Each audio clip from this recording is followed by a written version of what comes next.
250 వసతి గృహాల్లో నివసిస్తున్న 1,45,000 మంది విద్యార్థులకు నివాస భోజనం, విద్యా సదుపాయాలకు ప్రభుత్వం పూర్తి తోడ్పాటును అందిస్తున్నది.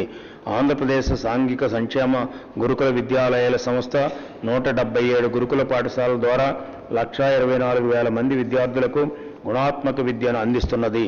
ఈ సంస్థ పాఠశాలలు రాష్ట్ర స్థాయి పరిపాలకంగా కన్నా మిన్నగా వరుసగా ఉన్నత ఫలితాలను సాధిస్తున్నది.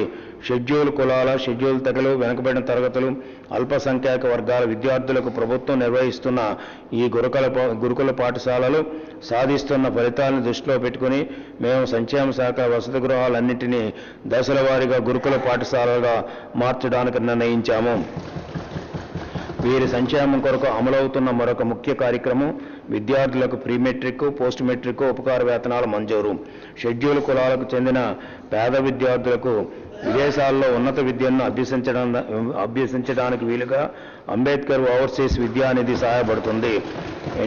ఎన్టీఆర్ విద్యోన్నతి పేరిట 2015-16 నుంచి అమలు జరుగుతున్న కొత్త పథకం కింద ప్రతిభావంతులైన షెడ్యూల్ కులాల విద్యార్థులకు సివిల్ సర్వీస్ పరీక్షలకు హాజరు కావడానికి ఉత్తమ కోచింగ్ సంస్థల ద్వారా శిక్షణ ఇవ్వబడుతుంది.